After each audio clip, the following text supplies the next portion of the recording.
Bom dia a todos. Queria agradecer a organização. Estou muito satisfeito de poder estar em Portugal mais uma vez para apresentar o nosso trabalho sobre a preparação de um novo fermento de levedura, utilizado como fermento numa etapa para conseguir a prise de mousse, a PDM. Teremos aqui 7 aspectos: a introdução, de 2 a 4 a seleção de uma nova estirpe, 5 o que é que acontece durante a preparação do fermento, 6 o prise de mousse, e o último será uma comparação técnica dos 2 protocolos, o clássico e o abreviado.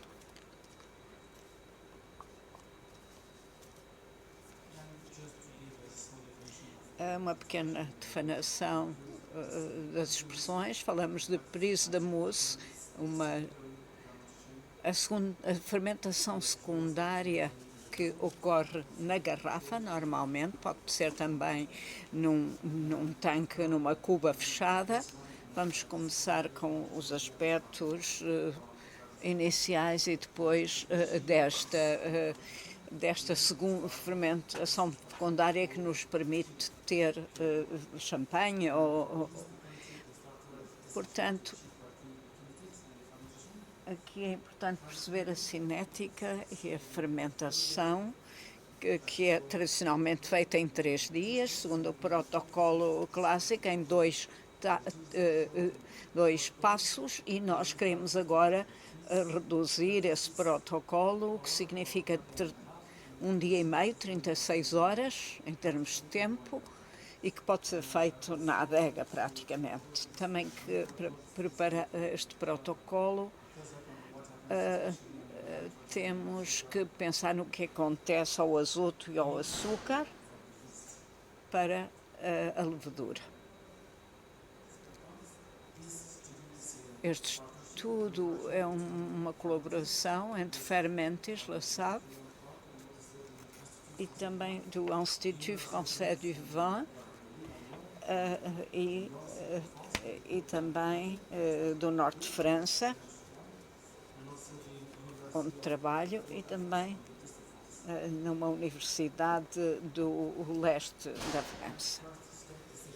Primeiro, a seleção das estirpes da levedura.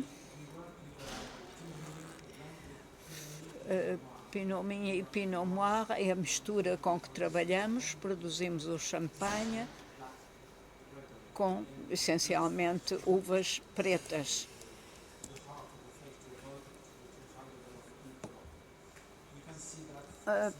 Podemos ver que, essencialmente, temos um pH para todos estes estudos, que é muito perto, situa muito perto do 3, o que é muito interessante para obter frescura. Primeiro temos a comparação de 5 estirpes. Uma delas é a O5, e todas elas são eficientes, dão-nos a hipótese de obter a fermentação alcoólica, e a SPQ5 podemos utilizar numa preparação que é muito importante neste processo. Se virmos aqui uma análise do vinho, temos aqui a questão do álcool, cerca de 10%. A acidez nem sempre é tão alta, portanto, em lugares em que temos menos sol, e nós situamos-nos no norte, que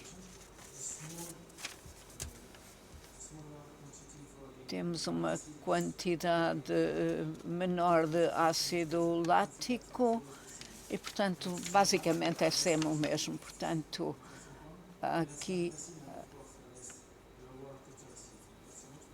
uma acidez que vem aqui que é mais baixa. Este é o primeiro passo da fermentação alcoólica no tanque. O segundo é a prise de mousse, que acontece na garrafa. Aqui vêm os valores da análise, aqui depois da fermentação alcoólica temos aqui os parâmetros analíticos, aqui a acidez total com um valor menor,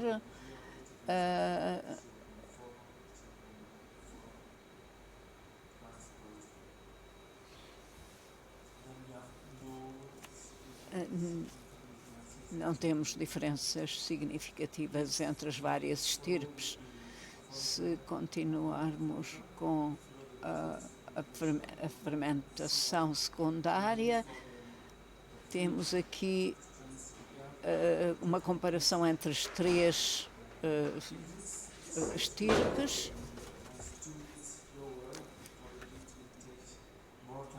E aqui vemos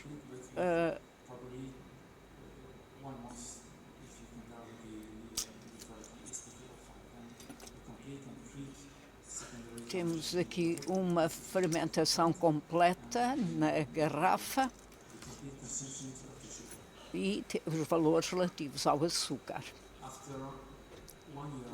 Um ano depois de estar na garrafa, portanto, fizemos uma prova dos diferentes vinhos com estas três estirpes. Temos um vinho muito límpido, com um nariz muito fresco, e temos a referência 2 e 4 em que estas estirpes foram eliminadas por causa do tempo maior que demoram a fazer a prise de mousse na garrafa. Outro exemplo, o pH é sempre à volta de 3, temos um conteúdo de álcool que é suficiente, podemos comparar aqui na prise de mousse, na fermentação secundária. Aqui temos apenas duas estirpes, a O5 e a referência 1, e praticamente obtemos as mesmas características. Não há diferenças significativas aqui e podemos conseguir uma prise de mousse na garrafa, e esta é a questão mais importante. Portanto, com um açúcar de 20 a 22 gramas por litro, que é a concentração clássica. Então, as características-chave dos vinhos obtidos: com o SPK05 temos uma grande fermentação no tanque, que é muito rápida. Temos vinhos com muita frescura, muito limpos, e o mesmo para a fermentação secundária. Continuamos esta fermentação, continuamos a prova, mostrou alguma evolução, mas temos agora uma fermentação completa e rápida, com uma frescura no nariz que é muito importante. Portanto, precisamos de pensar estes aspectos em termos de integração na acidez global do vinho. Aqui, portanto, temos algumas características técnicas. Há um nível de implantação muito alto, isso é muito importante como característica. Também uma acidez volátil baixa.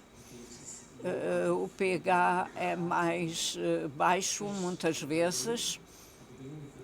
No princípio do ciclo temos um pH mais baixo do que 3, e isso é importante, conseguir a fermentação em boas condições. Temos também uma produção de SO2 em azoto.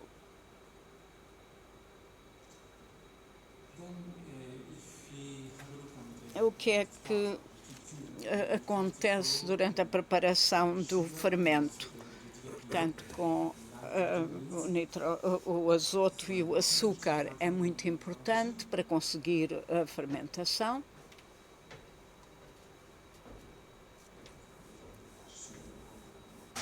Vou-vos mostrar os valores todos ao mesmo tempo. Temos aqui o protocolo clássico para usado no champanhe, 3 dias, 2 passos. O primeiro é igual, aqui temos o açúcar, a água, e portanto precisamos aqui de aumentar a densidade, e aqui está a quantidade necessária para inocular 1000 hectolitros.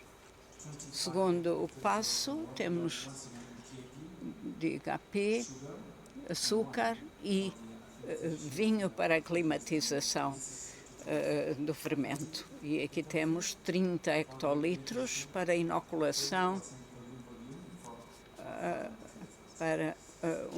para 1000 hectolitros. É um protocolo, como disse, de 3 dias e precisamos de seguir a evolução e as alterações nos conteúdos de azoto para preparar adequadamente o fermento e conseguir a fermentação. Verificamos se é possível diminuir ou acrescentar os conteúdos de azoto e verificar quais são os efeitos. Vemos agora um gráfico que tem a ver com o açúcar. Há uma pequena diferença em termos de açúcar em 17 horas. Conseguimos cerca de 50%. Se começamos na segunda-feira de manhã, podemos começar o segundo passo no dia seguinte de manhã.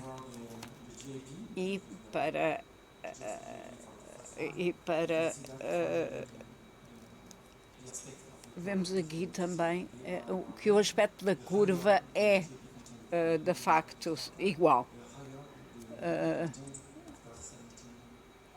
E os conteúdos em relação a estes 3 elementos a 17 horas. Portanto, não há deficiência de azoto e é muito importante prestar atenção a isso. Portanto, vimos que temos uma estirpe selecionada depois de 4 anos de análises. Começamos com 4 estirpes e selecionamos finalmente uma delas, SPK05.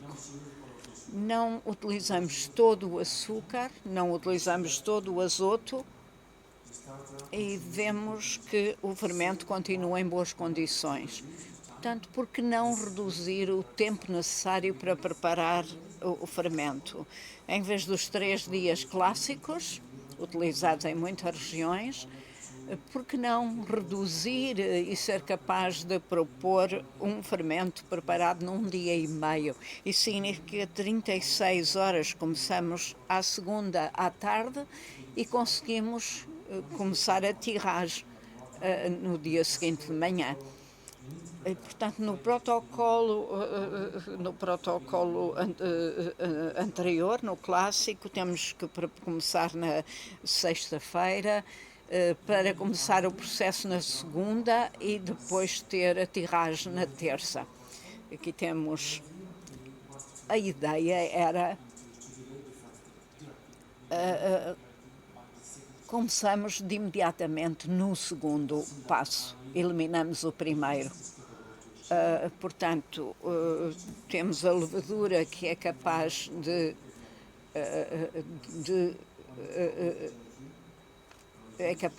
reagir adequadamente e isso permite-nos, de facto, reduzir o tempo do protocolo. Para isto, Temos que seguir corretamente a evolução e as alterações em termos do azoto, que pode ser aumentado ou diminuído até 30%, e consideramos também o açúcar residual e o azoto residual no final do primeiro passo, isto no protocolo tradicional. E no final do primeiro passo adiciona-se 50% do açúcar.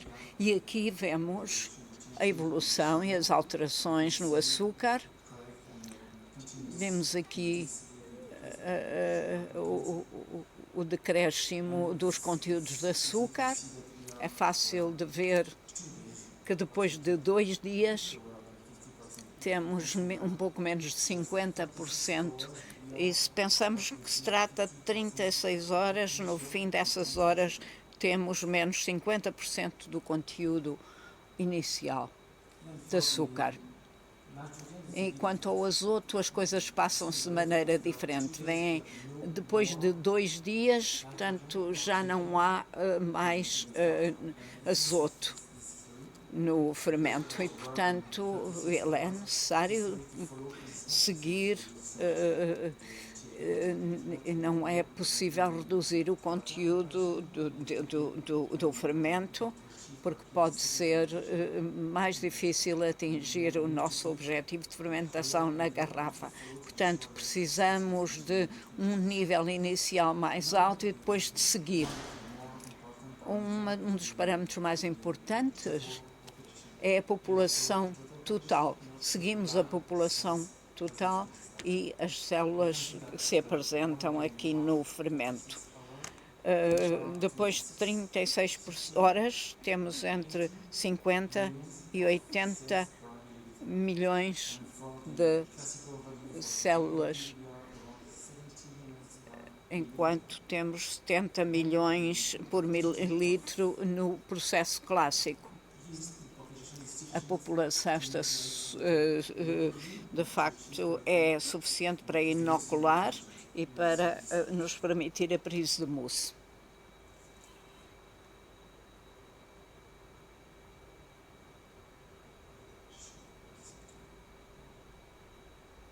Então, vou mostrar agora lado a lado, comparando os dois protocolos. Do lado esquerdo, o clássico, de 3 dias. Aqui vemos uma diminuição da densidade, por causa da diminuição de 50% dos conteúdos de açúcar. E depois temos ali o novo protocolo de 1 dia e meio. Não há primeiro passo, não há fase 1, e no segundo passo temos aqui o processo que já descrevi. Quando comparamos os dois protocolos, verificamos que do lado esquerdo temos o clássico,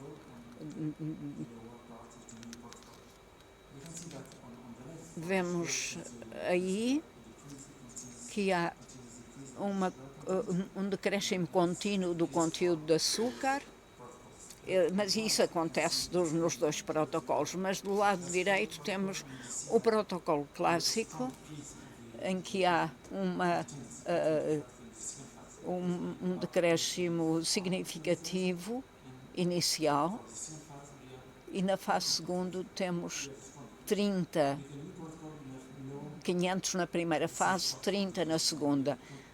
E, portanto, temos por outro lado, temos um decréscimo gradual e em 36 horas obtemos a quantidade necessária para prosseguirmos corretamente. E, portanto, podemos continuar o processo durante todo o dia.